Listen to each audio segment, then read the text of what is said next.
Mayor Archie. Here. Vice Mayor Slattery. Here. Commissioner Larson. Here. Commissioner Terrapini. Here. Commissioner Banther. Tonight's invitation is given by Reverend Chuck Johnson, the First Assembly of God. Will everyone stand and please remain standing for the pledge of allegiance to our Lord? Our most gracious Heavenly Father, we come to you tonight, once again asking for clear decisions that will be made in this board commission. We do pray, Lord, for things that will be helpful to the city of Tarpon Springs and for the benefit of all of its members. We just pray, Lord, that you will continue to have your way in this city that we love so much. In thy wonderful name, Jesus. Amen. Pledge allegiance to the flag of the United States of America and to the republic for which it stands, one nation, under God, indivisible, with liberty and justice for all.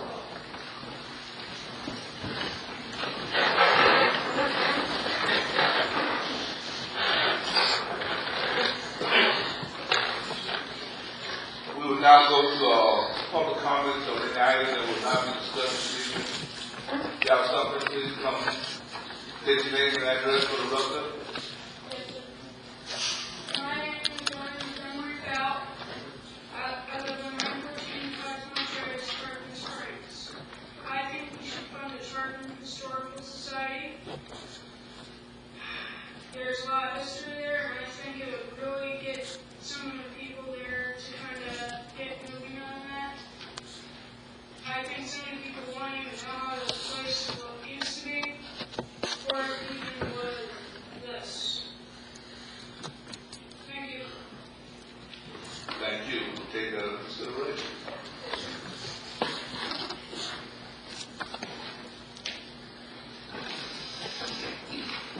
Good evening. My name is Robin Sanger, 36 Ada Street, Tarpon Springs. And I'm speaking to something that I believe might be on the agenda, but I've heard that Commissioner Spencer and Larson said that they had my back, that I thought I could get up and speak because I can't stay for the entire meeting this evening. I'm calling just in reference. I'm speaking just in reference. First of all, it's perfect to call you because in order to understand our future, we have to know about our past, right? We have to know this. So I'm here tonight in reference to the tree ordinance and also that strong support that I feel that we need as a city towards our trees. You may recall not that long ago, developers could come in and pretty much clear cut whatever they wanted with no cost. And since we've learned, since those dark days, that the tree is the only part of our city's infrastructure that actually increases value. That when we allow someone to remove trees at no charge, we're actually allowing someone to remove a part of our city's infrastructure without being remunerated for it, which is to me unconscionable. So I am speaking tonight in support of the city having an arborist on staff, not as a consultant, on staff. So that if someone is illegally cutting trees, if someone has concern about a tree, they can have someone to call immediately and get a response. I know that that's very important to our city's future. We know that the trees contribute to the health of our city, economically, physically, emotionally, and so please stand strong for the trees of Tarpon Springs. Thank you. Thank you.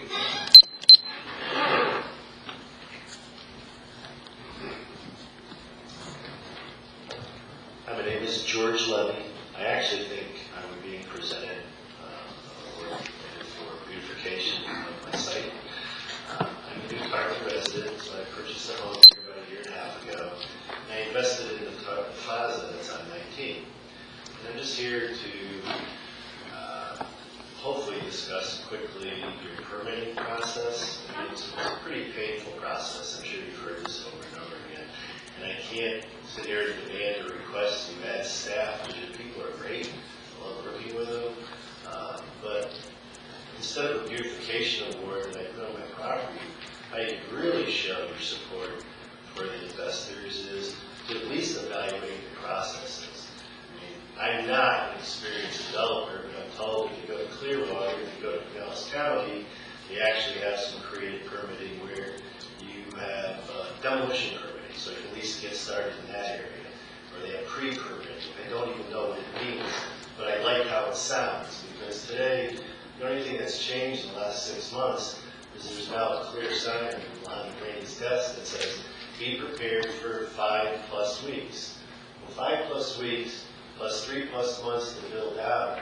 I've invested $2.5+ million in the property to help Tarpon Springs myself, obviously, but it's pretty painful to get businesses to move in when they have to sacrifice a third of a year to build out on top of the process that I have to go through with the city. So to really show support, I'm not asking to raise your budget, I'm not asking to raise your expenses, I'm just asking to get creative with the processes to show support instead of signing on my land that's empty with tenants because they don't want to take the risk of waiting. So that's what I had to say. Thank you.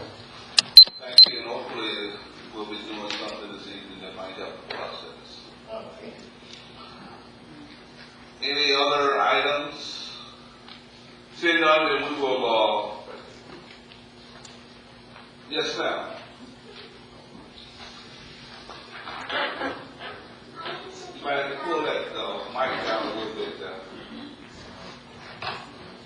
I'm Sophia Fowl. I live in Tarpon Springs, 915 Collegeville Trace, and I think we should donate money to Tarpon for stores, and I think we should put like more. Maybe we should get a donating process for money, that people can donate money for Tarpon Springs. It'd be a good idea. And so we can, Tarpon's a little town, so maybe we can, expand Tarpon if we put on a donating process. Well, thank you. Anything we can do that's going to help our budget a little bit.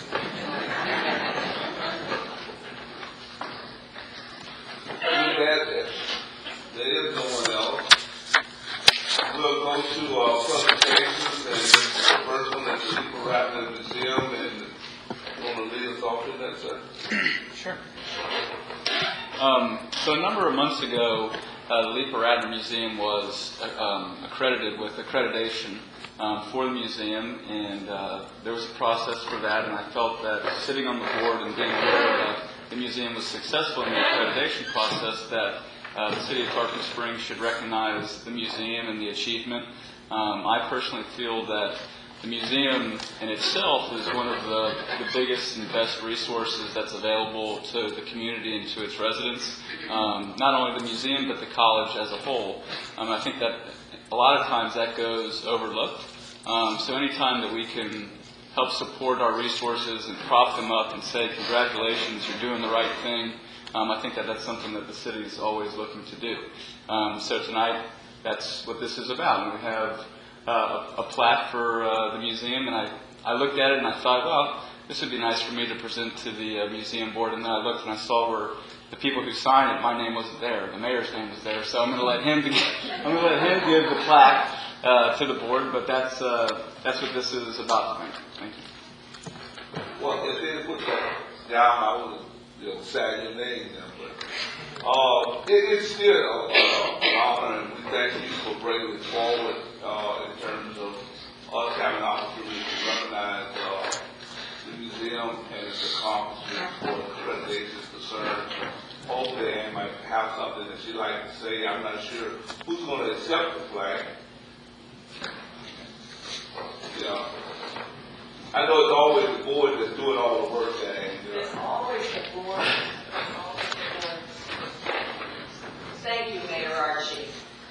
We have a small contingent with us this evening, and we're thrilled to be recognized because we are so proud that we've been able to complete this process as a still young museum with hopefully many, many, many years yet to come, where we can continue to serve the people of Tarpon Springs as well as Pinellas County and the greater Tampa Bay area, and of course students as they use for college.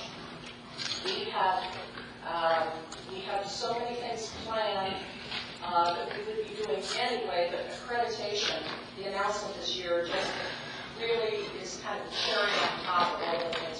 like to do. I would, as you can see, we've got some of our most active members of our boards and committees here tonight, and everyone has put their heart and soul into about 7 years' worth of work to achieve accreditation from the American Alliance of Museums. We were fortunate to have Dr. Ford Bell, who is the president of the Alliance, the American Alliance of Museums, congratulate us, and in doing so, he noted that only 6% of all museums in the United States have achieved accreditation. So we are very proud and excited about that designation. I would like to mention that one of actually our largest show exhibition that we have ever mounted since the museum opened 12 years ago, our birthday was just a couple weeks ago. The largest exhibition will be opening in May for a 17-week run, and it will feature the work of George Innes Jr., a very special artist whose legacy continues in Tarpon Springs. And we invite the entire community to come and see that exhibition. And we are working on a number of exciting plans for that, including a day when any resident of Tarpon Springs can come to the museum and see that show, just show an ID, and you will get in, even though our fee is normally quite nominal. We want to make sure that we are totally accessible to every citizen of Tarpon Springs, and I hope all of you in the audience will come and be with us on that day. So I would love to introduce Dr. Conley Carney, the provost of the St. Peter, Tarpon Springs campus of St. Peter College. We'll turn that around yet. So anyway, he's been a great champion for us during the accreditation process. Thank you. Thank you, Mr. Mayor and members of the Commission. I want to thank you also for the contribution and recognition for the League Grant Museum of Art. One of the things that the accreditation does is that it puts the museum into a very, very small, elite group of museums in America that's accredited. There are more than 15,000 museums in America, and less than 1,000 are accredited, associated with academic institutions. And so we join a very elite group, including the Metropolitan Museum of New York, the Smithsonian Museum of Washington, D.C., and other nationally known museums. And so with that, we put the city of Tarpon Springs on the map, along with New York City and Washington, D.C. in that regard. Also, I'd like to point out that this contribution is very symbolic in terms of fundraising for the museum. The museum is supported by the college, supported by taxpayer dollars. One of the goals, strategic goals of the museum is to become financially self-sufficient, and contributions like the one from this city and this commission is symbolic of the goal, and we're on our way to doing that. I'd like to also thank this commission for the partnerships that I've enjoyed as provost of the Tarpon Springs campus over the past 7 years. As you may know, I have announced my intent to retire from St. Petersburg College after 18 years, effective this June. And I count among my legacies the partnership that I've had with the city of Tarpon Springs, beginning initially with the city keys for the American Association of the American Foundation for Greek Language and Culture, the conference we have every year. It was this city commission that gave us a proclamation on the keys to the city for the first conference that we had. We've done that ever since. It has been through that association with the Greek community that I've been introduced to many of these societies here in the city, the Greek societies that is, as well as working with the Shepherd Center, the CAP Center with the mayor in terms of partnering and making contributions and representing the college, and more recently with the city police chief coaching. We're working with the campus now to improve campus security. So I'm indebted to this commission and to the city of Tarpon Springs for the success that we've had, not just for the museum, but also for the Tarpon Springs campus. Thank you very much. Anybody else care to add a comment? No? Okay. I did say we'd keep it very short. Anyway, we are so pleased to be part of the Tarpon Springs community.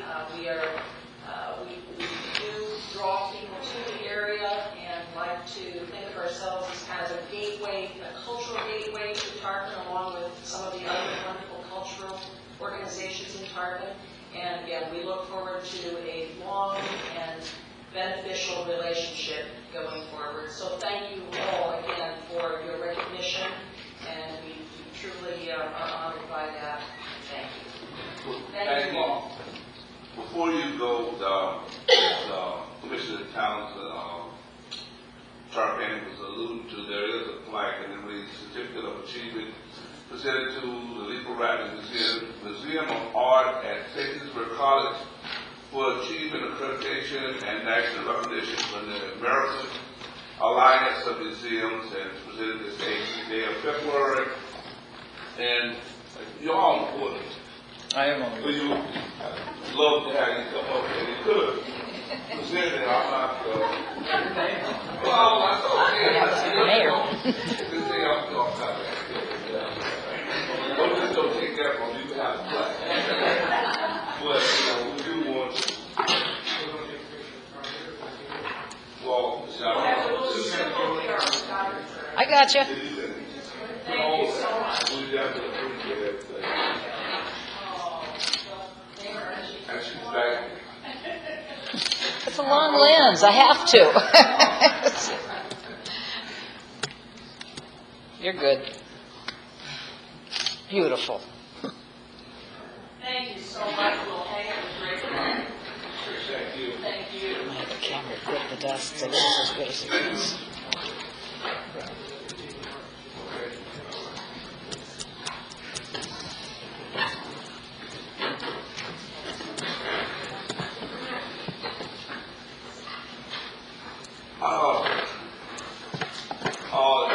Next item, I guess, Tarpon will be coming up. Because the Chamber of Commerce Beautification Award.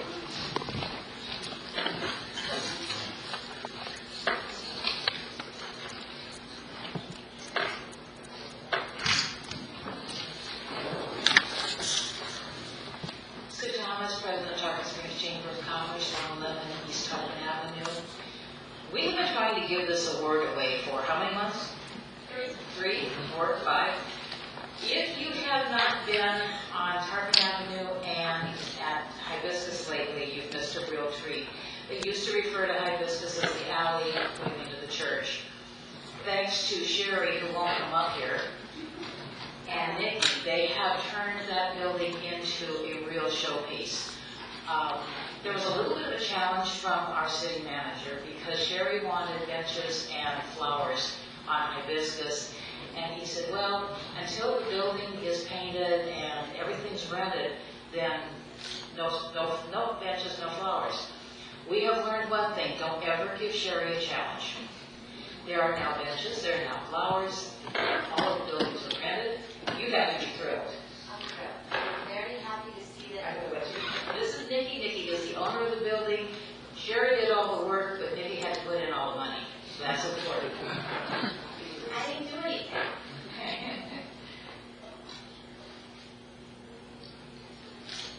Sherry, you better come up here now.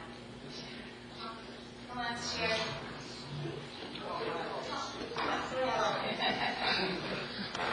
I want to thank you guys. First of all, my name is Nikki Backus. Yes, I do own the building on Hibiscus. I'm just going to fill you in just a little bit. I purchased the building in 2008. I honestly didn't know what I was getting myself into. And after the title work and the closing, everything was done, I went in the building, and if you guys remember, it used to be antique shops, and the windows looked like they were going to fall off. The door was barely hanging on, and I was very disappointed. I've only lived in Tarpon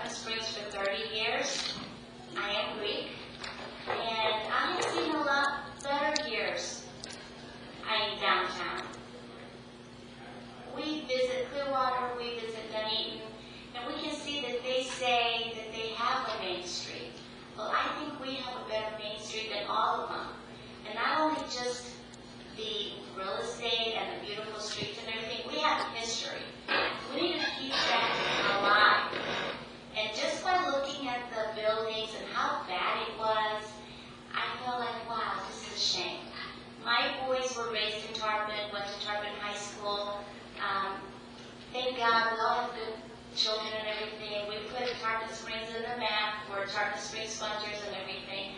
But these buildings have to stay up. It's not about yesterday, it's more about the future. Our children will be back one day. We want them to be back. Tarpon Springs is a great city.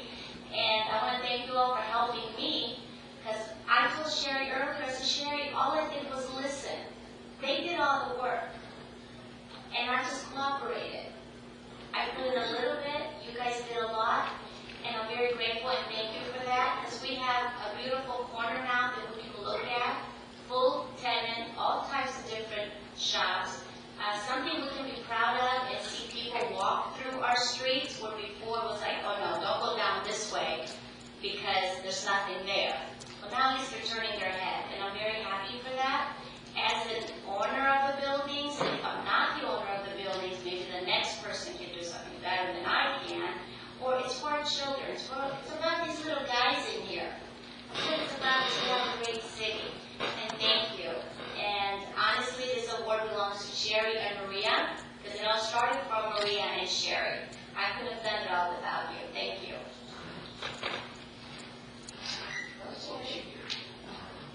I do want to point out that if the owner of the building, and we have a lot of owners of our buildings, if this owner hadn't have taken my idea and just looked at me and said, okay, I trust you. I never could have done it.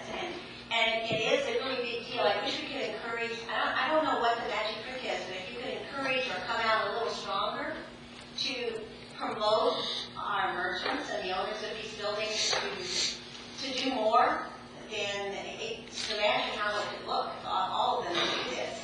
And I can't say enough, and I'm not just saying this because he's here tonight, and Karen isn't, but Mark and Karen Lemons have been so supportive. I mean, I didn't know about the grant. I mean, I just went in, plunging in, okay, I'll do it, I'll help, this will be great. But they really were supportive. You have a really good people that stood behind me. Karen Lemons made it easy for me to walk through it. And she was encouraged to do that with more of our store owners and actually explain the grant to them and help them understand that this is an easy process. And this particular application, maybe unlike the building permit, this was easy. They were very easy to work with and really, really good to us. So I do appreciate it, but I just hope we could get others to do the same. Thank you.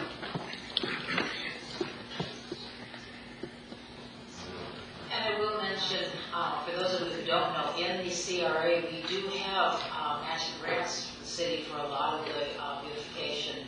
So it's worth it to take advantage of it. And for downtown shopping, Hibiscus, you will not recognize it. It's wonderful. Thanks to both of you. We have 2 awards.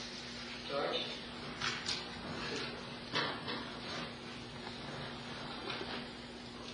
We hear so often that our 19 looks terrible. Everything on 19 is ugly, very plastic, it's a mess.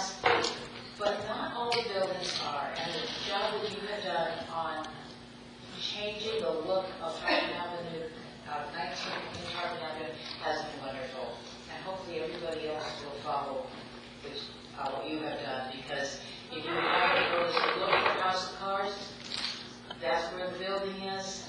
It has been completely redone, repainted, new facade, new everything, and hopefully it'll be a kick in the pants for the fix of it. It doesn't have to look terrible, and you certainly have changed that. Yeah, and I didn't realize I would have another opportunity to be in front of you. So I want to thank you for the award, but again, since I do have this opportunity, I've renovated the front building. I don't know if you realize where the building is, but it has, just like the other lady said, I didn't know what I was getting into. It's quite the investment, but my philosophy is to do it right. And I've totally gutted out the entire building, inside and out. And behind it was just a monstrosity of a warehouse that I don't know if there was ever a plan except build as big as you can and fill the space, and it's sacred. And after I purchased the property, I realized per the rules that had to also be retail. So I'm now in the process of building the outside of that building. Quite honestly,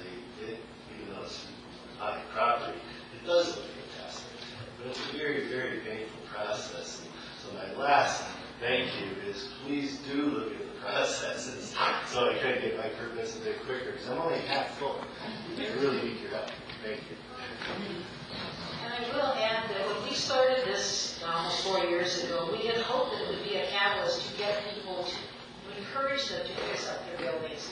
Well, you're probably for the next few months going to see 2 of these a month because we have a really long list. Everybody, I've been amazed at how many buildings now are being repainted, being redone. And so we're going to get the words out to them because they really, really have done a great job for the city. And thank you very much for this opportunity. Well, thank you. And both of the projects, I would say, it's not, I know you're the owner, but you did do a fabulous job on that. And what's happening on High Business Street when we had to do the ribbon cuttings for all of those new businesses there and the rest of it is a great thing. This board and other boards have been committed to trying to do the grant program, but it takes owners that's willing to move ahead and do some things. So we appreciate that. Hopefully that is the catalyst that has some other people doing it, but we definitely appreciate your work. Your words definitely have been heard.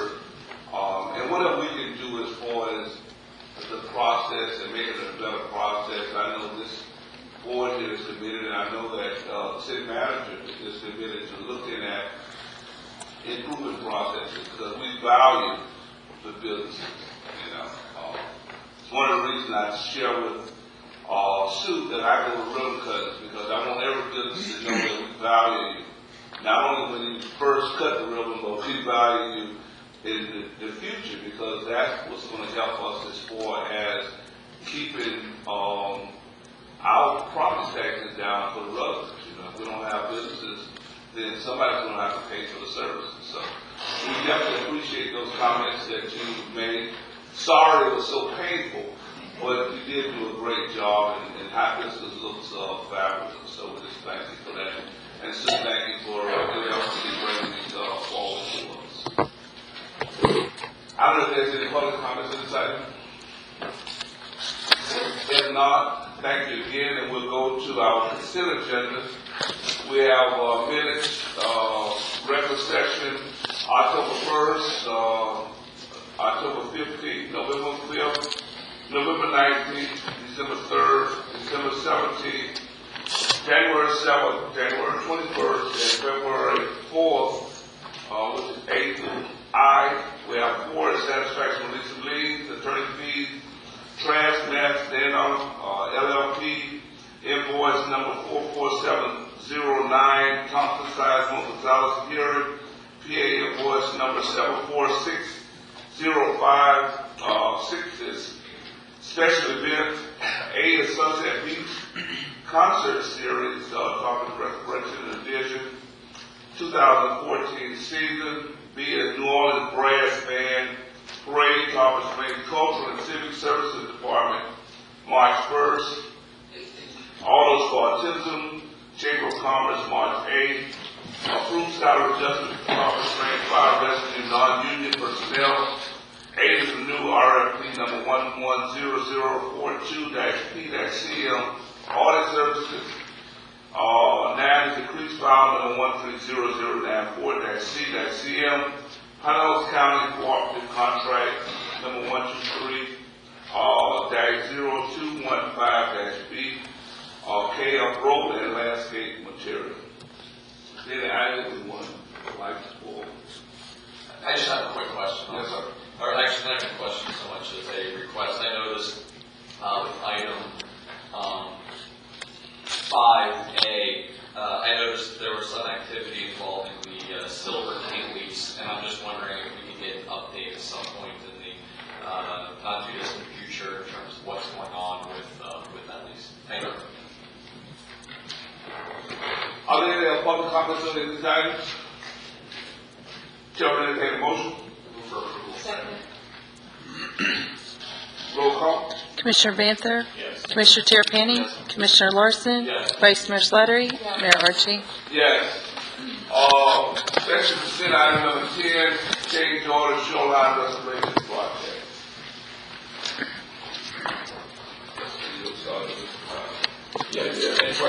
Basically, as you know, we're responsible for the shoreline restoration project. The project's essentially complete. The only thing needs to be done is their construction area on Wickham cleared out and what do you call it? They have to complete several head walls. Yes, the head walls on the pipes going in, that's all that needs to be completed. And what you're asked to approve tonight is an additional amount of money, and you can see from the sheet on there on the dais. Most of that money is due to the Kramer, the wall, as you know. Obviously, all of you know they had planned to close Riverside for a couple of weeks, and it ended up being over a month, 6 weeks, because of the problems they had with there. So it led to cost overrun. Again, this is a federal project. We've got a responsibility to pay a portion. I'm asking for approval tonight. As you see there, immediately after this, the county is prepared to go before them because the county will be responsible for half of it. Our agreement's end, but we need to renew the commission so that they can pay their half. And by the time, hopefully, beginning of March, the project will be cleared out, a new sod where you see all the construction debris, and hopefully we'll be finished with the project. And again, we need to pay this last portion. We've got a contingency because they're closing out the project finally, so we don't want to come back again and then come back to the county. So we're asking for that amount to be approved and complete the shoreline restoration project. Do you have anything to add? No, just any questions. Any questions? Commissioner Tarpon. Thank you. I would just say that as a commission, as of lately, we've approved a huge number of change orders and projects that were, not necessarily in our control, especially with the Live Oak corridor and whatnot. And I think as a whole, with all the projects that we have ongoing and future planned, that we have a lot of positive feedback with our beautification projects and the different street projects that we're doing. In regard to the shoreline stabilization project, though, I would say that's the number one project that I hear nothing but complaints about. And not necessarily the concrete caps and where they put the riprap or the pilings in, but more so on Wickham or on the Spring Bayou on Wickham Bayou, where we had a beautiful vista, trees came down, and now we look at stone. There's no sidewalk, there's no landscape. So I asked the city manager, and I understand that there's a reason to approve this so we can get the project finished up, and also approve it before the March deadline so we can ask for money from the county. But it's my opinion that because of the outcry on this particular project, that I'd like to have more of an update as to the overall status of the project before we approve another change order in the sum of $300,000. So that's where some of my heartburn is with it. I understand it could potentially be necessary. And that's basically where I'm coming from. I don't think that there was enough openness about this project, maybe in the public, as far as what was going to be done with the riprap and the types of riprap and taking down the trees and not replacing them, etc. So, I don't necessarily have a problem when there are change orders because there are unforeseen issues that come up in a project of this magnitude. But moving forward on this tonight is not something that I think I can support. Those are my comments. Let me just talk a little. First of all, again, it was a change order, but again, it's not it was a federal project. Construction company, Dave Nelson Company, obviously working with the Army Corps of Engineers on this project. We're responsible for what you're approving tonight is the payment. Not approving the change orders. The change order's already been done to complete the project. And what we're approving tonight is our responsibility that we made when we went into this project to do, again, with the luck of getting half the money from the county. I understand some of the complaints and some of the problems with some of the areas, and I can say that, when this project closes out and it comes back, not immediately, because the number one concern is the stabilization of the shoreline. And anywhere where you see the granite, it had gone so long that was really the only method at that time to do. But in the future is envision that as the shoreline stabilized with what was done, the possibility of maybe some plantings, maybe putting something between them and doing something as far as the city. And that's something we can definitely look at in the future after it's closed out, to look at down the road how we beautify that, whether we want to put a type of boardwalk, whether we want to do plantings and do it. But the purpose of this is to get the federal project closed out, our responsibilities done, get the county to secure half of it, because obviously I want to, again, our agreement with the county has run out, so I would like to strike quickly and get their commitment and their money as we go into the new budget season, close out that project, and then probably, as we have a new commission seat and get down the road, maybe put that on as agenda item and talk about some future things we can maybe do. Again, but the number one priority was stabilizing that shoreline. That area was very bad, but we can bring that at a later time and look at what we can do, maybe aesthetically or something to make it better without sacrificing the shoreline. If I may, and I certainly can appreciate that, Mr. LaCourse, and bringing it back for more plantings and boardwalk. But again, that's an additional expense that the taxpayer has to bear.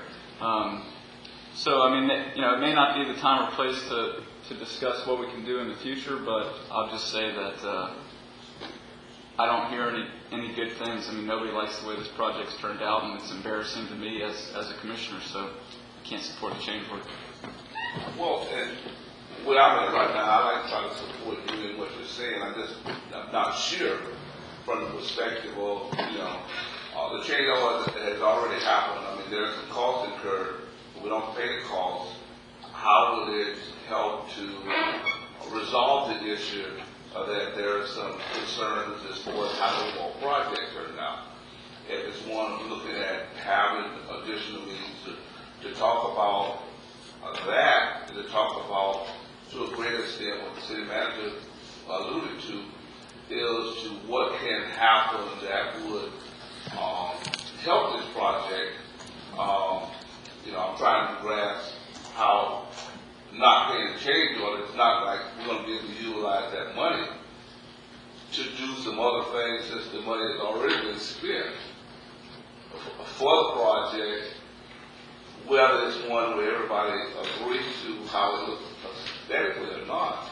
It's still money that's already been spent, already obligated, and if there's some things that's going to be done in the future, it's going to be us sitting down with whomever to talk about what that project would entail, or that would help to make it one that people feel a little better. So I'm not sure if you say, hey, don't approve it, or this is just your opportunity to say that, hey, I'm not going to vote for it just because I think that I like to send a message. I'm not sure how collectively us not moving forward with this is going to help the situation. So that's what I'm talking about as far as me understanding what you'd like to do as we go forward, what that might be. Well, one of the things I discussed earlier in the day as far as moving forward, and I wasn't aware that the money was already spent. I thought that we would have to approve it prior to it being spent. But one of the things that I requested earlier in the day is that we have a workshop, or at our next meeting we have an update as to the status of the project. Is it halfway complete? Is it 3/4 of the way complete? Up until today, as far as the backup's concerned, we didn't know really where the money was going to that we were approving the change order for. So that's kind of where I'm coming from. I'd like to see an update as to the status of the project as a whole.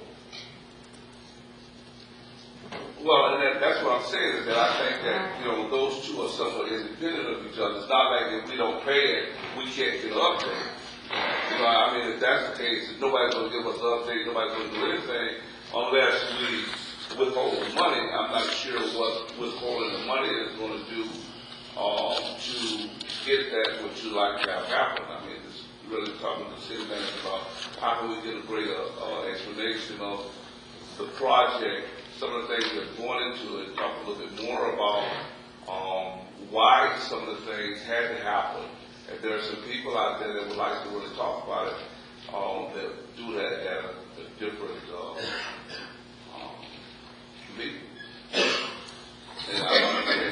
get all of the money out for doing that, unless the city manager says that we can't give an update, unless we do this. Well, no, and like I said, hopefully by the next commission meeting, the project's going to be over there and there will be substantially done and out of it. So they're ready to complete the final portion within the next 2 to 3 weeks, which is mainly the staging area that you see as you go around Wickland to clear all the stuff out, resod it, and place it back where it is. This project, hopefully over with at the beginning of March. Yeah. Is this $200,000 money that we owe? Is it like we've already agreed to pay it with a contract or agreement, or is this money that we are wanting to spend to continue on with the next phase? And then my question is, what happens if we don't pay this? No, this is money. I mean, we agreed to pay a portion of the process. We got a price of what, we got a bit of what we thought it was, but we agreed to pay our portion of the project, including whatever changes need to be made on the project. That's why you're not approving change order, that's there in the project. We're to reimburse them a portion, and then of course we made agreement with the county so that they would reimburse half of our portion to move it down. So this is money we've already agreed to when we set this thing in stages. We agreed to pay our portion of the project, whatever it took to complete properly.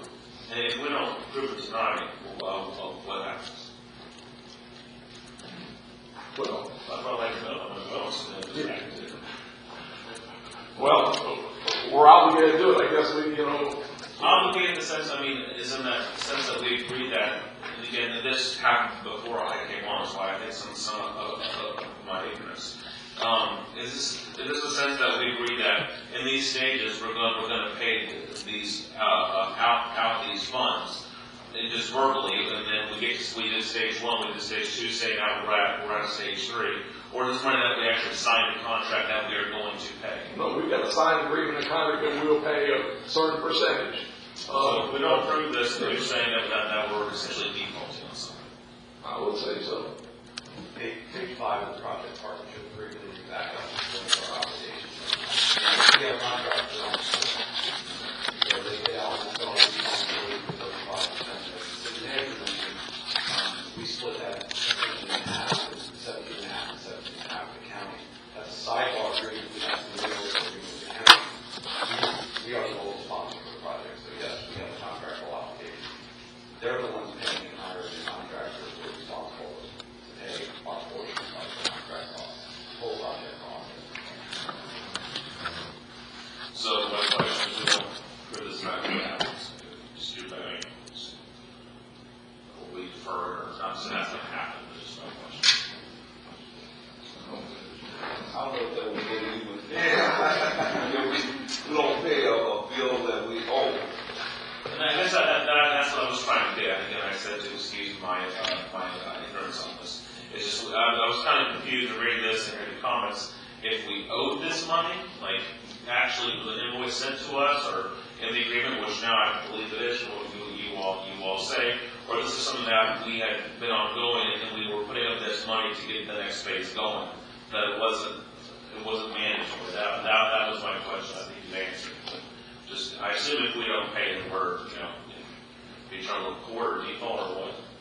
Yeah, and Commissioner, I'm not in this agreement received my tenure as your attorney, and I really the entire thing isn't sitting here, but I do expect that the federal government is going to react for you if you do not meet obligations of the contract. I don't know precisely what those ramifications are without having read the entire agreement, but that's sufficient for me. That's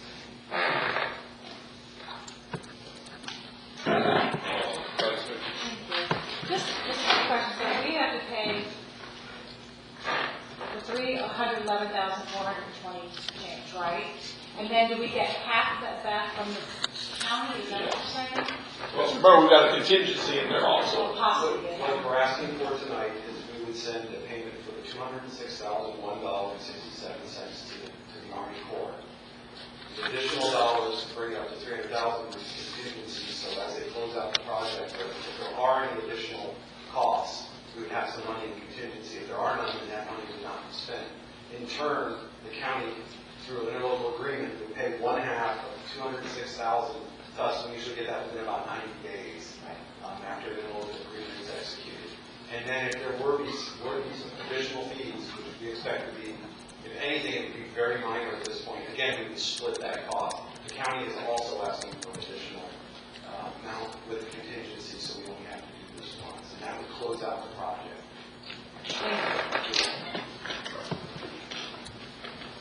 Any other public comments inside?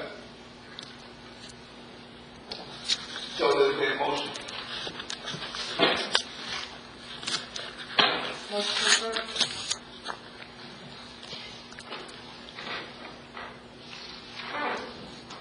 Mayor, can I ask another question? This is kind of a follow-up to what Commissioner Banter was asking, just in terms of whether or not we're already obligated to pay this money. I understand as the non-federal sponsor, the city is responsible for 35% of the total project cost. I understand that.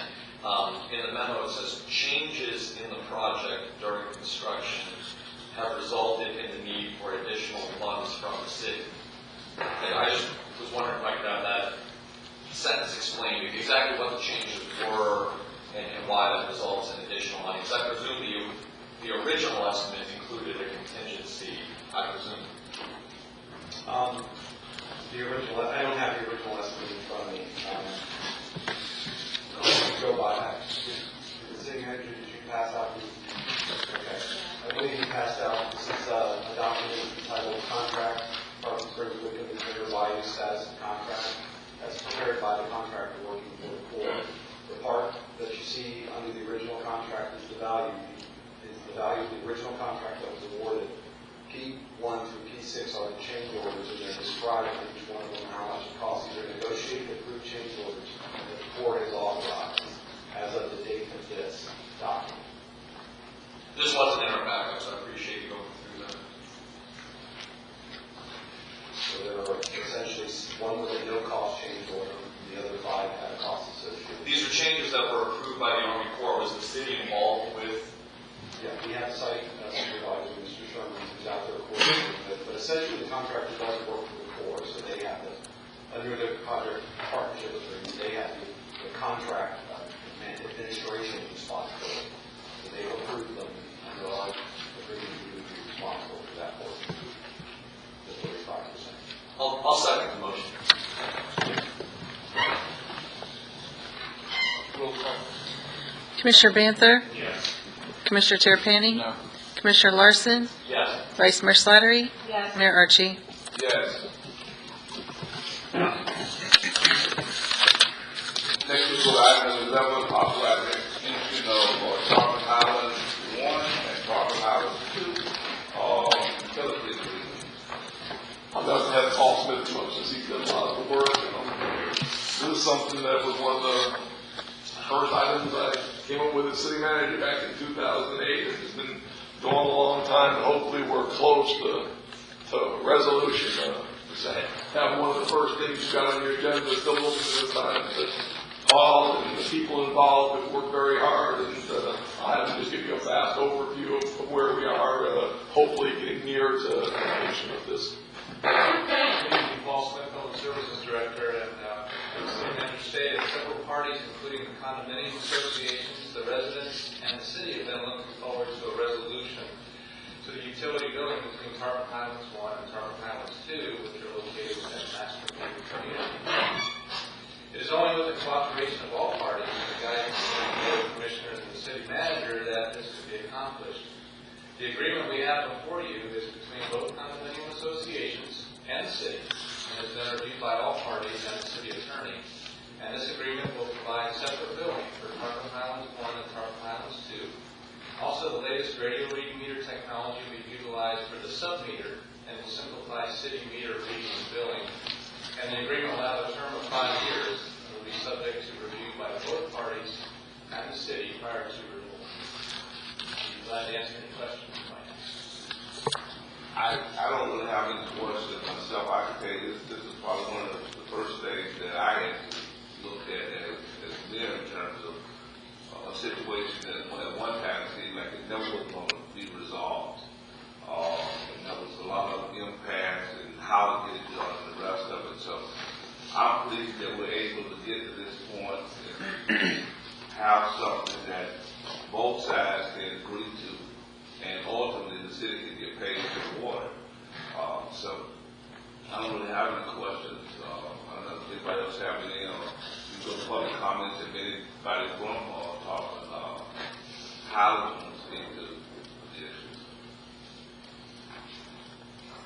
would like to, you can come forward and state your name, address for the record, and you can give them up to 4 minutes.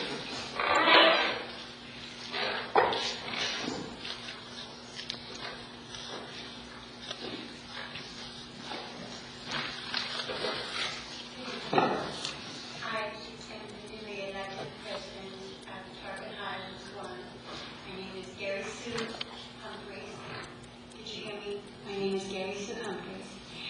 And I'm just so thankful and so appreciative, and I speak from everyone in our 46th unit development, that you folks have worked very hard to come to this evening, and my heart is pounding. I'm so thankful, and I thank you from the bottom of my heart to all of you.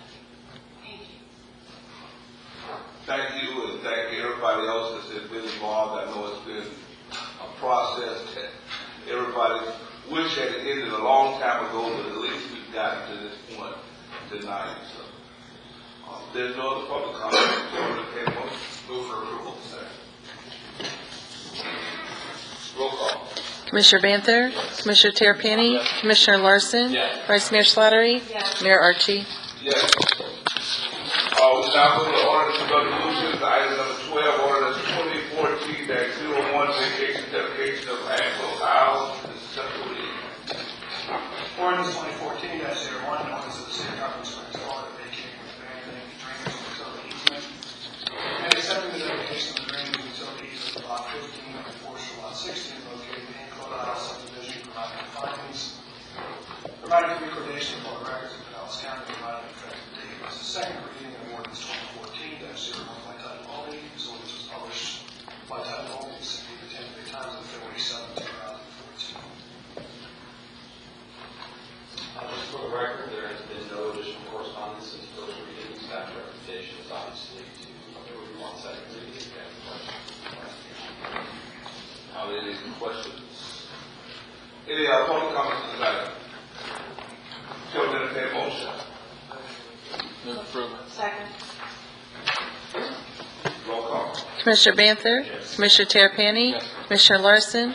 Vice Mayor Slattery? Mayor Archie? Yes.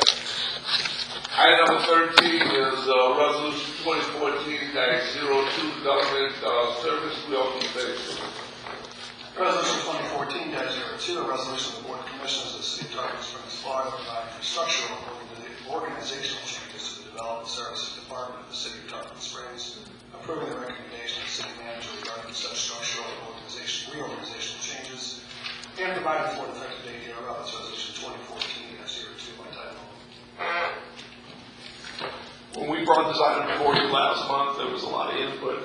You directed me to go back and make some adjustments from the input and bring you that project. Not to completely go over, but this is one of our last reorganizations. We've done many of them throughout the city and are ongoing. This one is necessary at this time. It is a vital stage. As you've heard, and all of you have got the complaints at the time to get permitting, and all the reasons why this needs to go into effect as it is, or we're going to have a crisis in how we deal with the situations, and not just developments and stuff, but homeowners and business people, small business people. This is a change that I believe got to occur, and this is the plan to do it with. The first set of adjustments you see in this plan was the concern that was had with some of our long-time employees that may be affected. We accomplished what you asked for with the following changes that you see highlighted, which includes overlapping and keeping the senior engineer technician city arbiter's position, keeping that position through this budget, and overlapping it with the third position until October 1, which meets all the requests that you had in the memo, and addresses that situation. It also made some minor changes that are important ones for another employee who's in the process of testing and getting through to have a license to be, and there is plenty of time in how we've developed this and the time it'll take that person will have the opportunity to take the test multiple times to make sure he's in the running and set to go with it. The third employee is ready to apply, and all the licenses and experience that, you know, practically and realistically nobody could keep him out of the job. So in these changes that you see in here, we've addressed all those concerns and have them addressed. The other situation that came up the last time and involved is the arborist position. I explained to you the concept and explained to you what we're going to do. The one advantage to this setup is we do have an arborist until October 1. That solves that situation. I have no problems with telling you that we will have another arborist on staff before that time ends. I'm hoping to have another arborist from someone in staff hopefully by April 1st.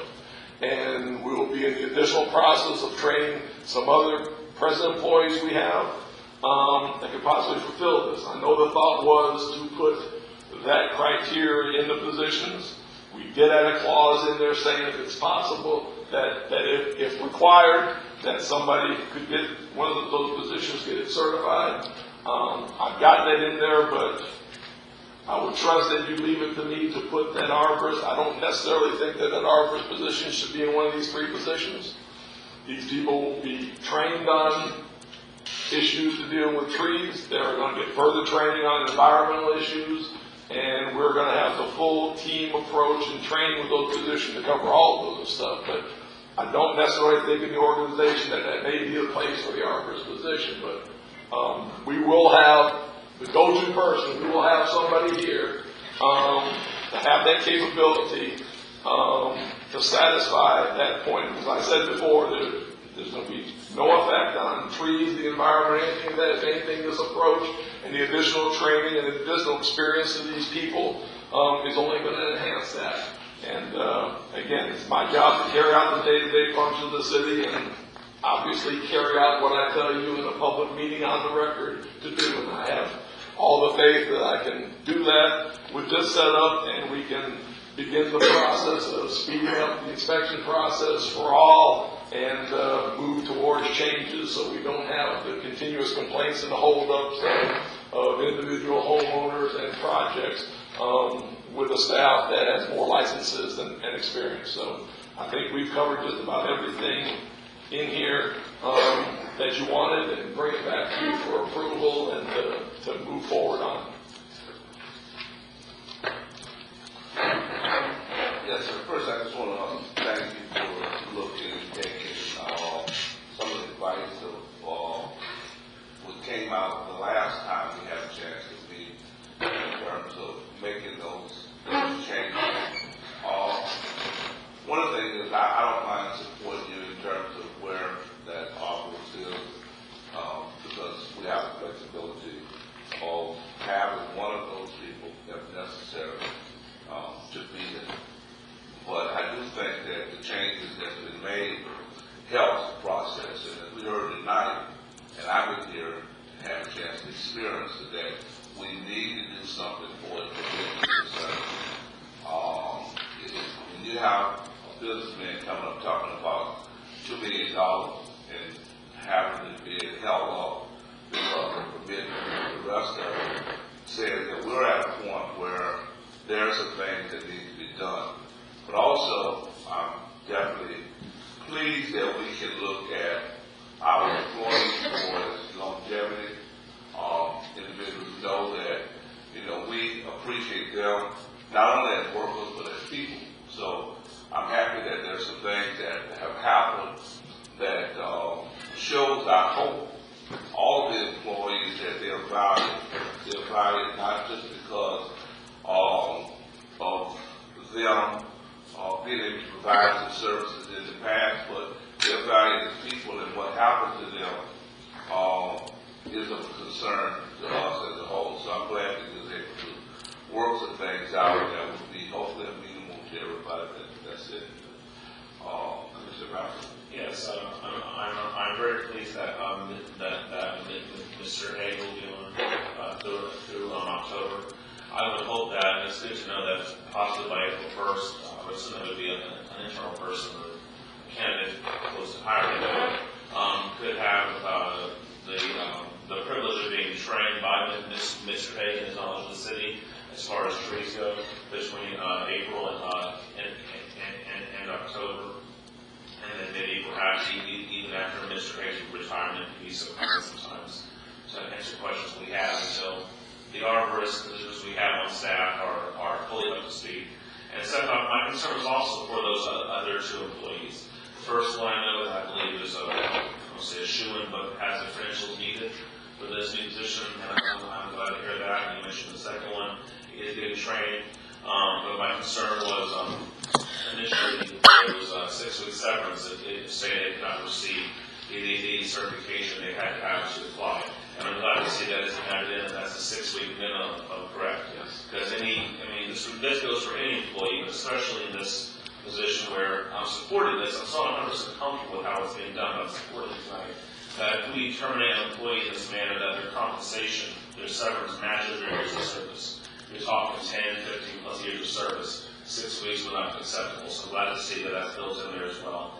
And I would hope that maybe when I think this really should have been done in budget season this summer, that we really do examine this permitting process from a standpoint of personnel. I believe that, at least I'm hoping that with these 3 new positions, hopefully retaining the 2 employees and hiring a new one, that this process will speed along quicker. But I believe this gentleman is correct. There's also not just a personnel issue, but as far as the process goes. I think we need to seriously look at, do we need to bring on a 4th person? You know, I'm probably one of these industry people up here on budget time.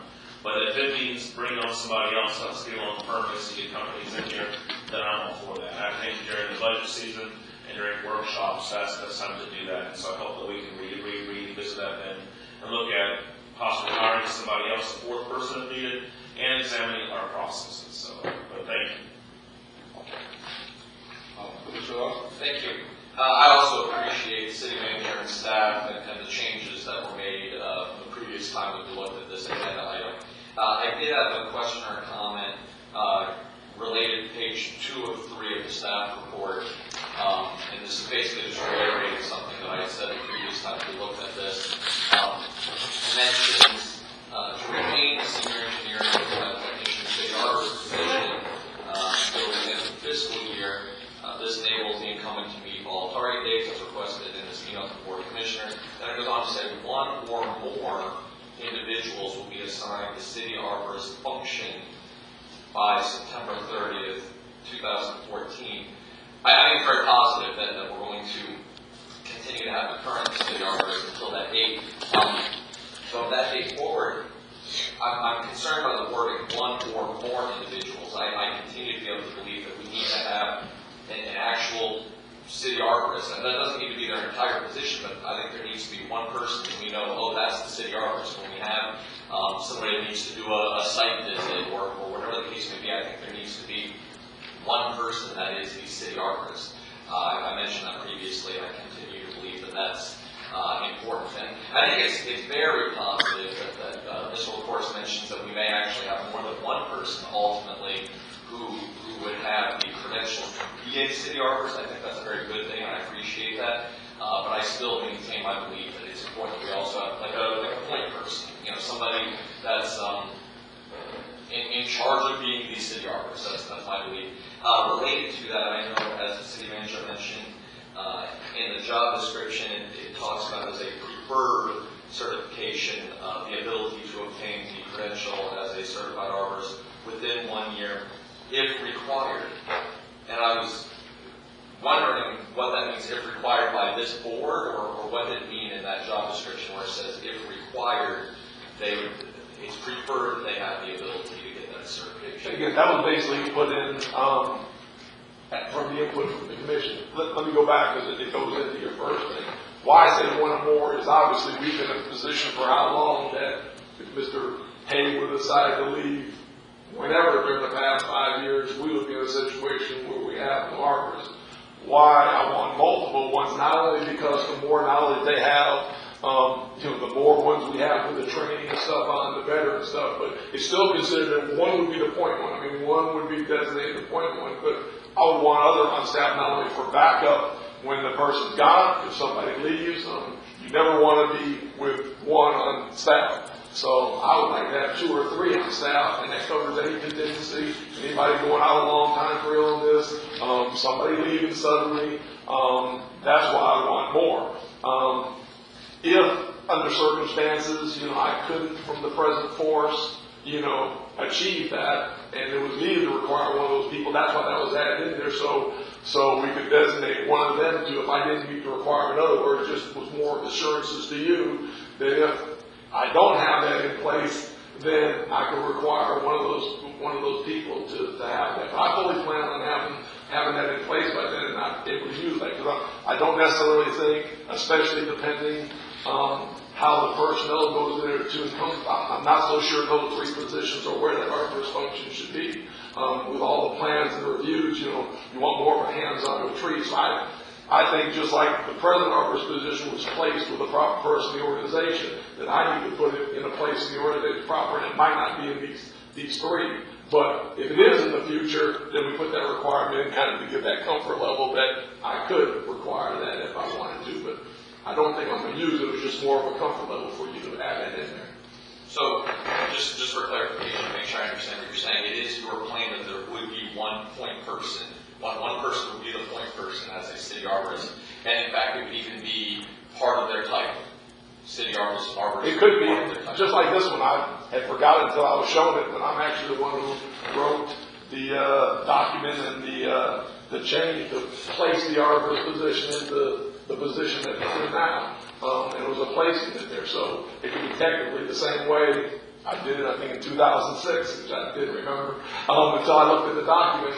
That's where it would be placed in. And there would be some other incentives possibly for the other ones to have that position. But again, I don't want to be in a situation where I've won. And again, more people with knowledge of that throughout the team, concept I talked about last time, the more people have served, again, whatever, environmental, we want more training and certification in different environmental aspects too with this team we're talking about putting back. So we're going to be looking at not only an applicant that's coming in, but the present people who get the job to get more training in environmentalists, and one of them has interest and have done work with trees, for them to get their arborist certification too.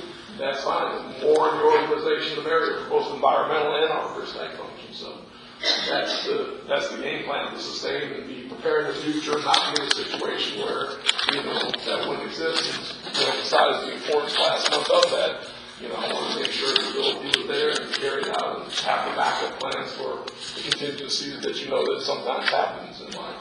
And in theory, what I'm hearing is after September 30th, the one person will be given the designation of city arborist. That might not even be part of this reorganization. Is that correct?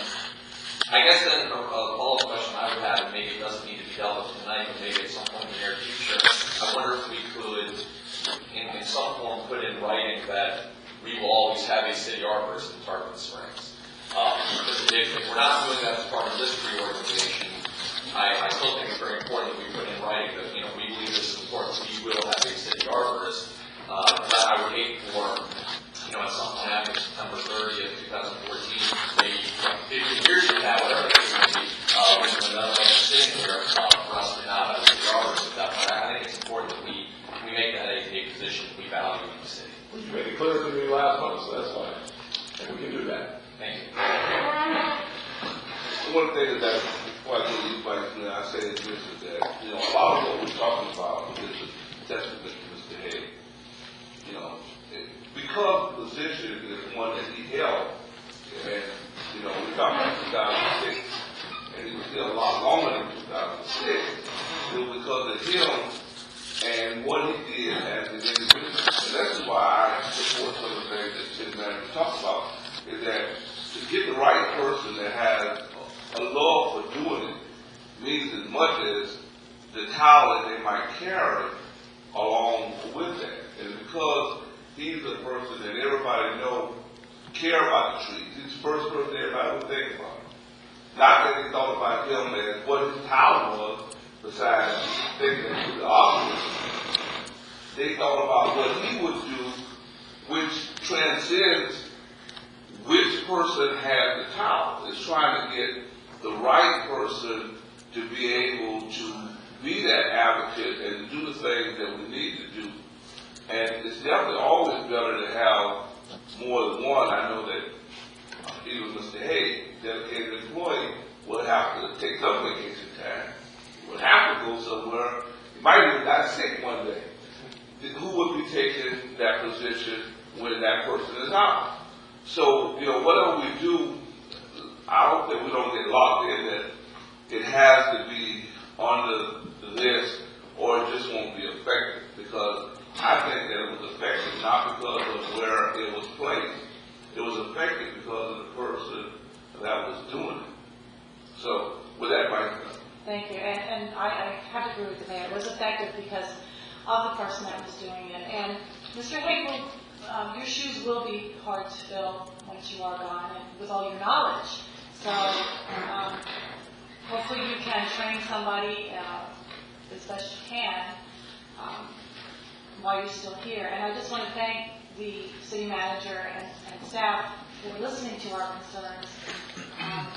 This was brought up to us the first time, and and I was assured by the city manager today that we would have a full-time arborist, so that will be the point person. So if it's invited or not, we have to take his word for it. You are on the record. So, and I appreciate that. I appreciate you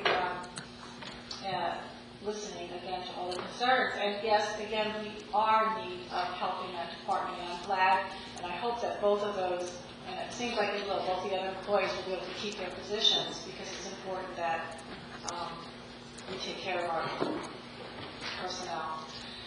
But we do need help in that department, and I hope this reorganization is a start to the help, because we do get numerous phone calls on how long the process is taking. And we had a gentleman here tonight that wins an award, but has also had a hard time with the process. So hopefully this reorganization will help.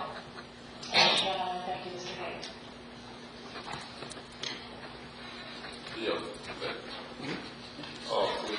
Thank you.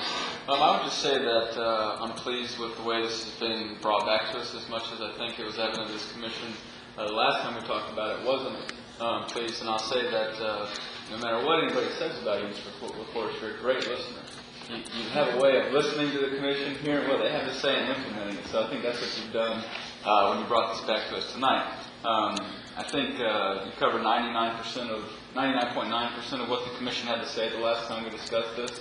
With the exception of maybe a little bit of wording, but your word's good enough with me. If you say that there won't be any downtime for the city in a position of an arborist, then that's good enough for me. I think we can also all sleep well tonight in terms of treating our city employees with the respect and courtesy that they ultimately deserve, regardless of whether they've been here with us for a year or 30 years in Mr. Haig's case. So I'm pleased with the way we move forward as a whole, and I look forward to the future of this department with more cross-trained employees, and hopefully seeing a little bit better efficiency in this busy time with the economy trying to rebound. So, thank you. Any public comments to the side? State your name, address, and roughly.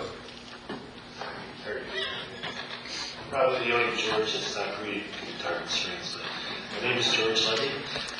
So I very much appreciate the conversation we've had. I just want to make sure I leave with reasonable expectations that I should. I don't want to over-expect. So based on everything you just communicated, I have 2 permits that have been in the back for about a month, but I have 7 more probably coming in the next 30 to 60 to 90 days. So based on these changes, today it says 25 business days. What should I expect, and when do I actually start to see that? Whether it's tomorrow or year? I just want to make sure I understand.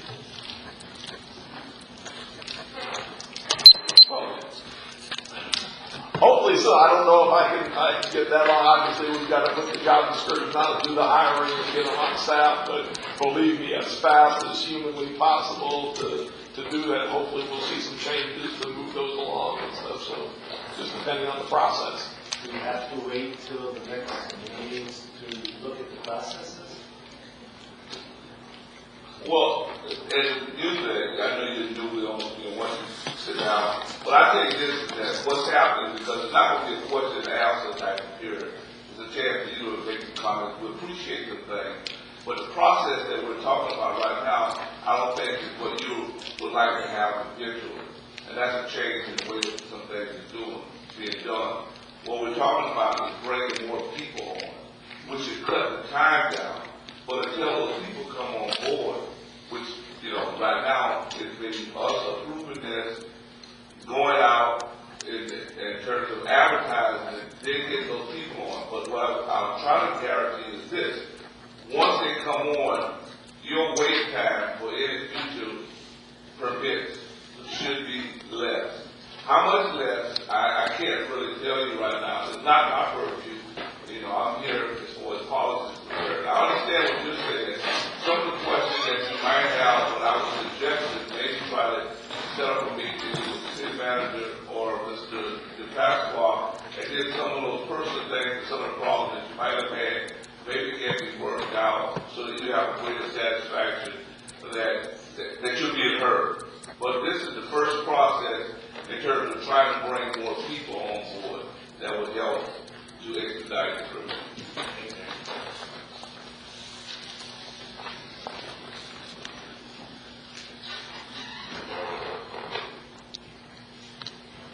Ruth Bevan, C781 Charlotte Avenue. As a member of garden periods, of course you know that we're going to be very concerned about trees, gardening in general, and other projects. I do have a concern, however, about the city arborist position. First of all, I believe Mr. Haig is certified. Certified means that, if I'm not mistaken, certification takes at least 3 years in the chosen field or working for the city. It can be accomplished in other ways too, but certainly in an arborist type position. So it's not easily come by to get certification. I really appreciate the city and their beautification endeavors. I mean, we're giving awards away tonight. The city manager is talking about possible beautification of the bayous once the work is completed. So we have a sincere desire, I believe, to keep this city beautiful as it is. I do believe that we need a certified city arborist. As it is now, from the discussion that I'm hearing, it's not required.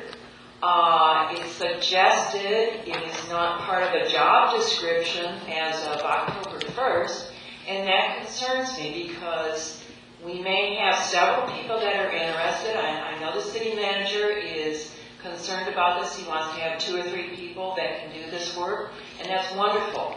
But I still think that we need a certified city arborist that is in a job description. Where, I'm not sure. I'll leave that to his discretion, the city manager.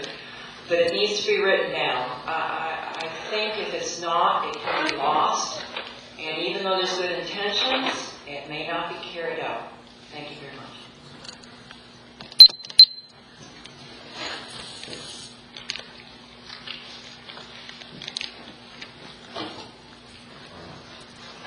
My name is Richard Haig, Senior Engineering Technician, City Arborist.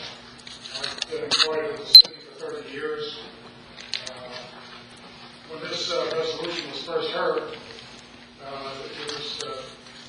had the option of possibly having my job eliminated after 6 weeks. I have to thank the Commission for coming to my rescue and allowing me to say October 1st as a retirement date, which gives me time to get my all my bills caught up and whatever I need to do. What I've heard about having a building inspector is absolutely a necessity. I absolutely agree with that. Another building inspector would relieve the inspector that we have now. It it would, I think, cure the problems that the public is having getting their permits on time. Some things that were said about being a certified arborist. One of the inspectors that we have on staff now wants to apply as a certified arborist. They have to have at least 3 years full-time experience in the trade. Similar to the problem I would have had getting a building inspector's license. You need to have that experience. You need to be able to document that to even apply for the certification. So it may not be easy to find somebody who can qualify to even take the test as a certified arborist. Also, another part of my position with the city is as an engineering technician. Part of my job is reviewing plans, trying to protect the city, to control change orders. I talked to the city manager last week. I explained some ways that I could have in the past protected the city from substantial funds that they put out for change orders that may not have been necessary. My job is a two-part job. It's being the arborist and engineering technician. But I am grateful to be able to retire October 1st, and I'm extremely grateful. So thank you very much.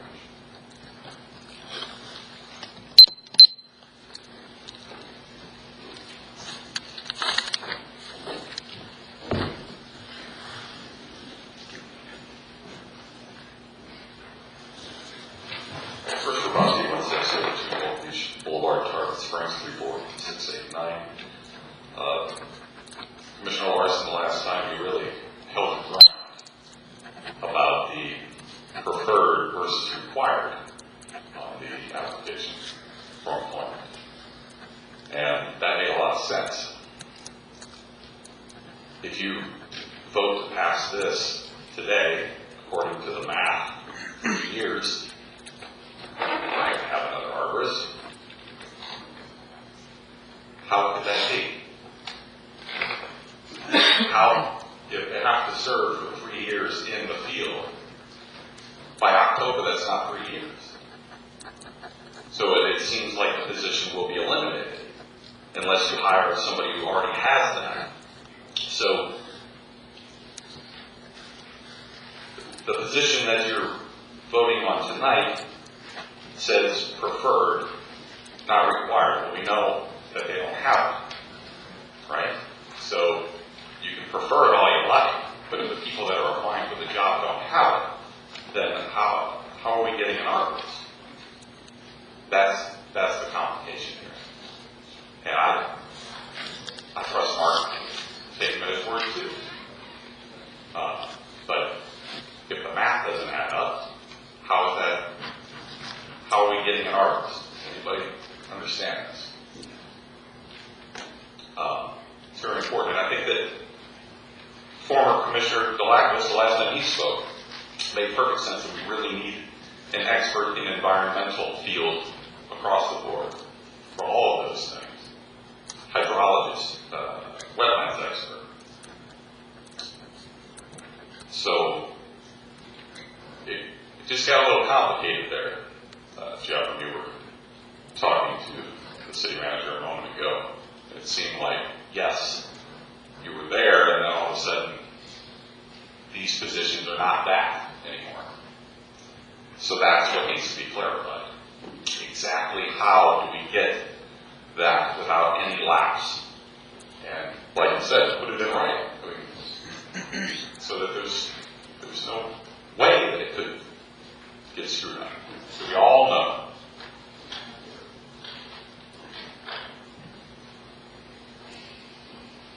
The clock is still running. I know. I'm just curious. There was a document brought up, and I'd love to see it. So hopefully you can share that. Thank you.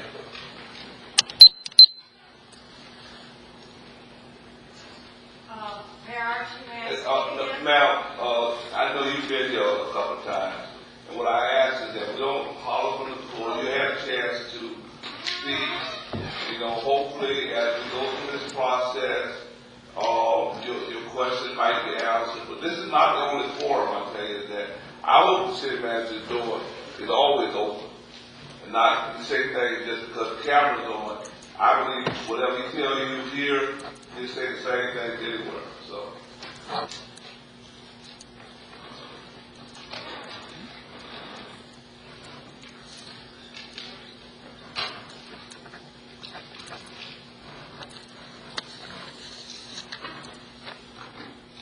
Here to Lax 514 Ashland Avenue. Shell game. Shell game, shell game, shell game. Look at your flow chart. The last two.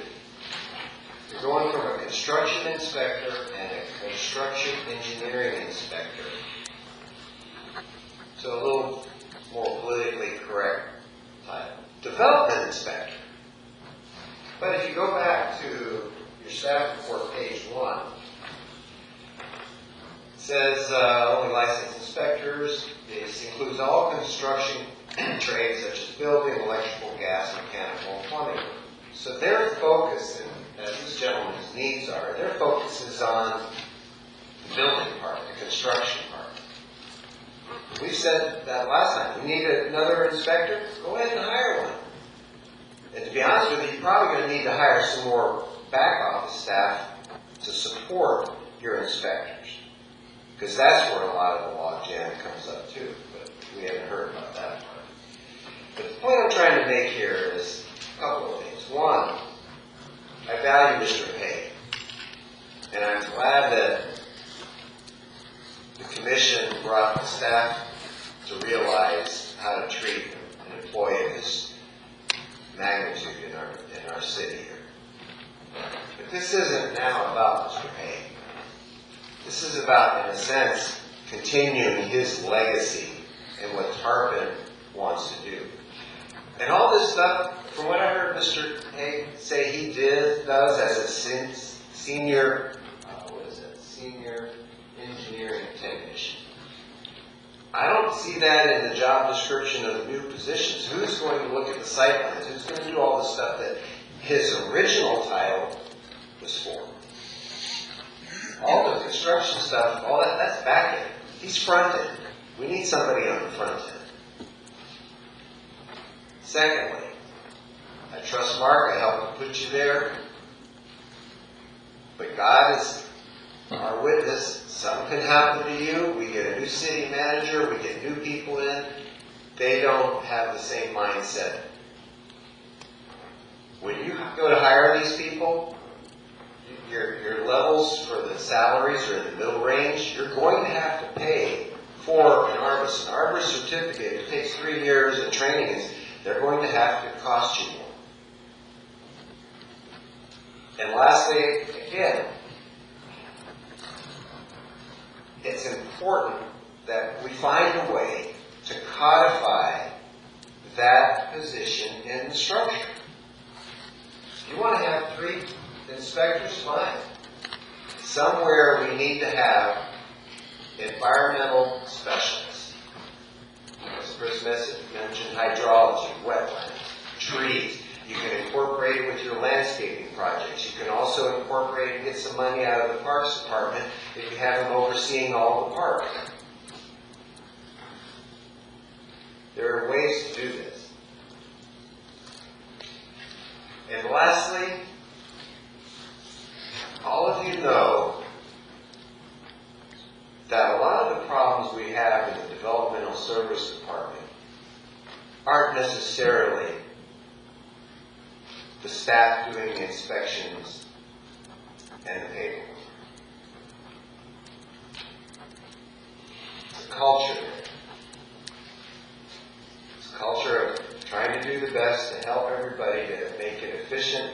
And I'm glad to hear Mr. Banther say we need to look at the processes as how we can do some of these things. But you must codify in there a position of an arborist environmentalist, something to make sure that we are assured in the public that this will be an environmental city that looks out for its trees. And I know my buzzer rang, but I want to mention something really kind of interesting. I bought my Christmas tree 2 months ago. I understand that. I understand. Yes, you know, I gave you 10 minutes the last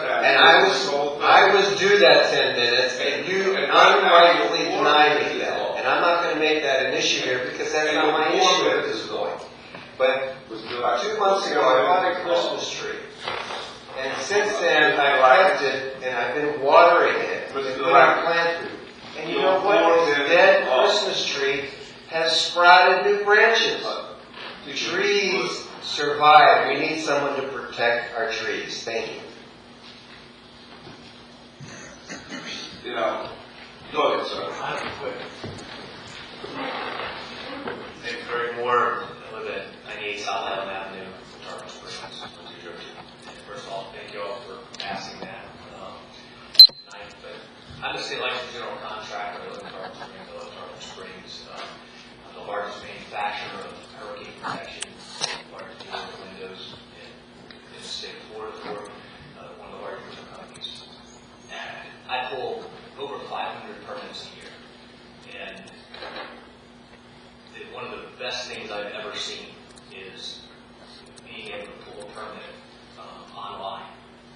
And all I ask is that I hope that's part of your budget to go that route.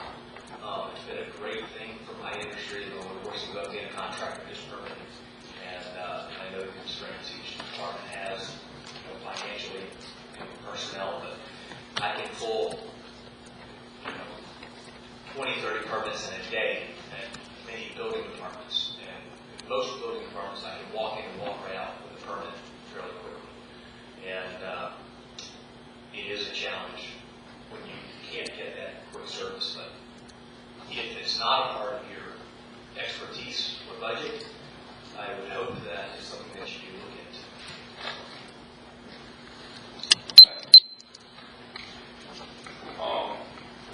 One of the things I say is that what I heard tonight, and I was trying to share with Slim, is that we're just trying to deal with one part of the process, and something else that's coming out of it is perhaps as we look at moving ahead, there's some additional things that we can do that's going to make it easier for you and other developers as they look at permitting, whether it's online or whether some other things that other places are doing. Hopefully, those are things that we would do.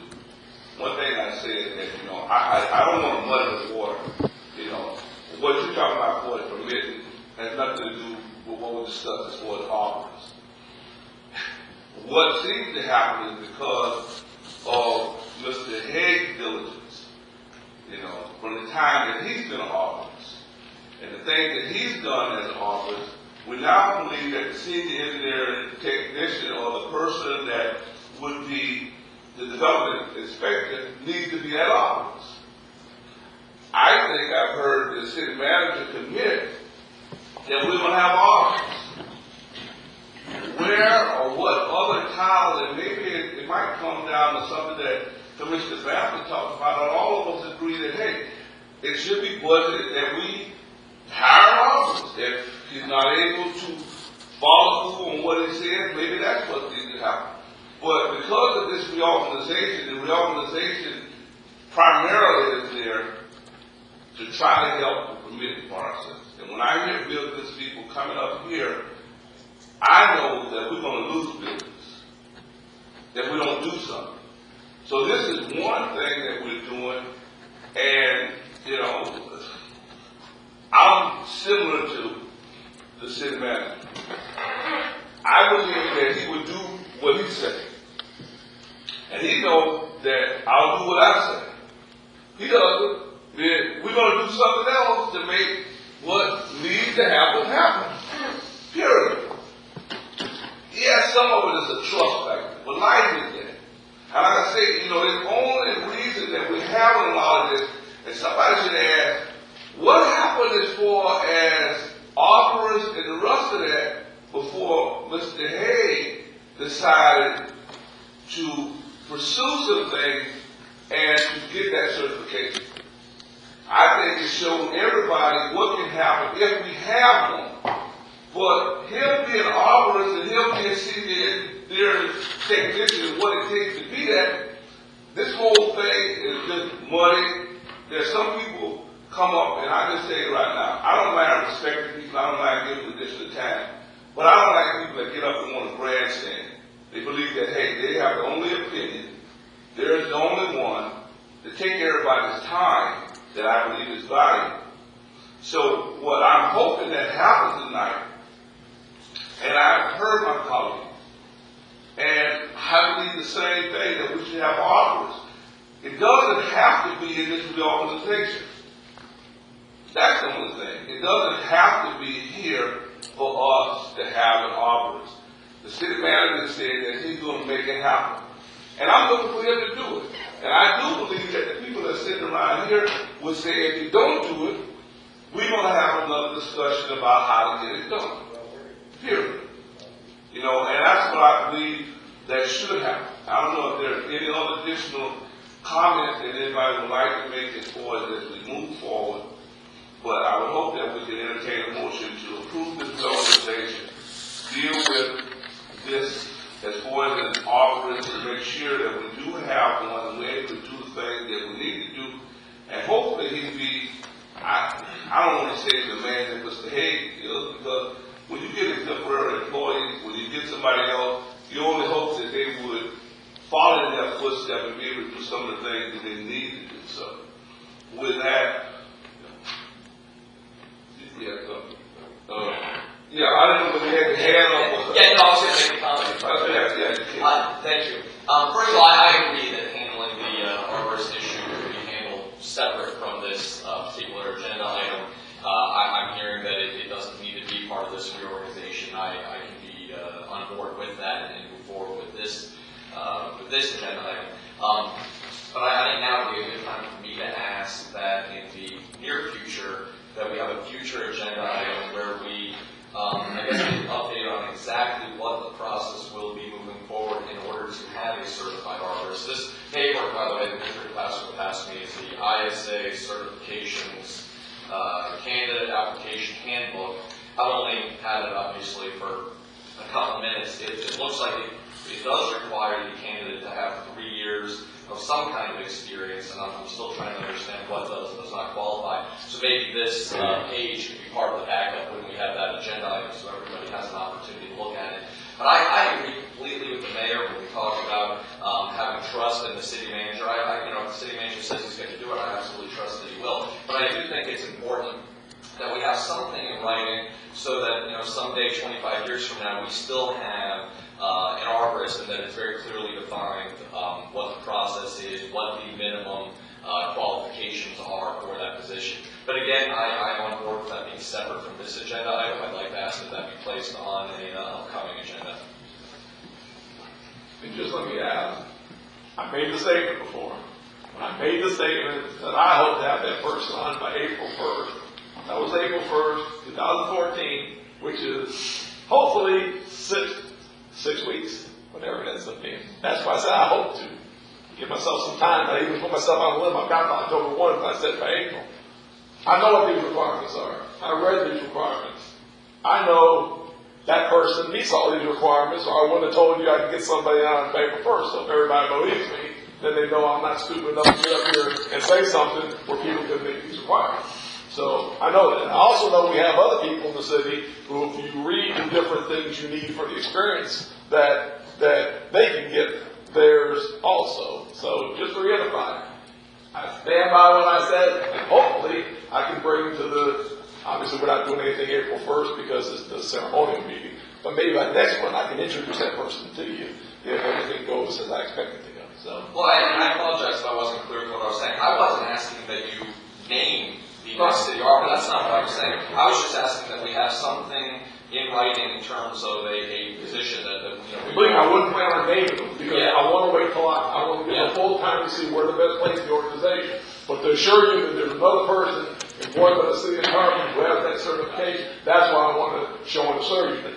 Now maybe another one I have by October may be the designated one, but that's what I want to assure you. And I know those, and I wouldn't have made that statement if I didn't think I had somebody who can meet those, have the test, and be that. And hopefully by April 1st, I'll have that.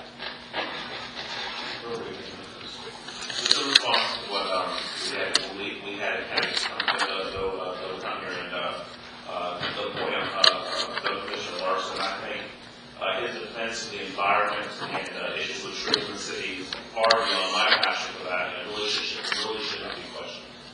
So just appreciate it.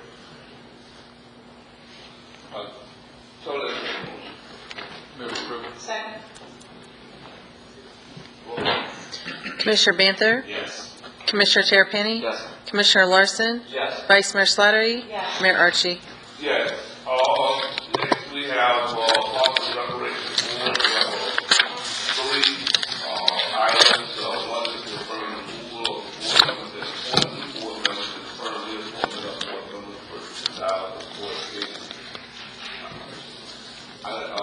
Simply, one that's gonna have that, we need to ask any questions, but I think it's kind of straightforward, yeah. Just like you explained, they got bylaws in there, what they're bringing the first one is someone who's appointed, has never, since July, they've never shown up at the meeting. They sent the required letter notifying them, the recreation board, voted, to remove that person. What you're doing, it's a little different than the other boards we've dealt with. You they vote to do it in their bylaws and then you ratify it, so, you're just ratifying them, they're the ones removing that, so it hasn't gone to meetings. Obviously, when that's done, you need to replace somebody in there, and plus, all the other board members, you need to affirm them for another year also. That's what we're asking for tonight. So the first thing we have is, I guess, to look at removal of Mr. Florida. Can we get a any public comments in this item? Roll call. Commissioner Banther? Yes. Commissioner Terrapini? Yes. Commissioner Larson? Yes. Vice Mayor Slattery? Yes. Mayor Archie? Yes, and next is to appoint Mr. Flory to that vacant position. So moved. Second. Any public comment? Roll call. Commissioner Banther? Yes. Commissioner Terrapini? Yes. Commissioner Larson? Yes. Vice Mayor Slattery? Yes. Mayor Archie? Yes, and the recommendation is to reaffirm John Bank, Celia DeWay, Jim Mora, Carl Vocal, Raymond Ward, and Rex Wilkins to the Recreation Advisory Board. So moved. Second. Any public comments in that? Roll call. Commissioner Banther? Yes. Commissioner Terrapini? Yes. Commissioner Larson? Yes. Vice Mayor Slattery? Yes. Mayor Archie? Yes. That concludes our agenda. Chief?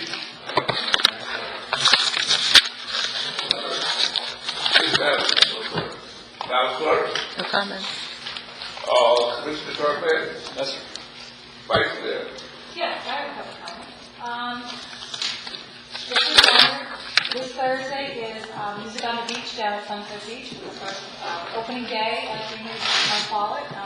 Surfside is playing their awesome band. You can come out for that. I believe it starts at 7 o'clock. And this Sunday, the 23rd, is the Capstan event day.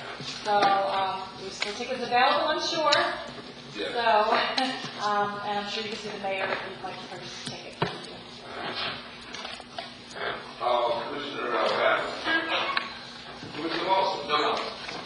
And I don't have any comments, so we'll adjourn this week.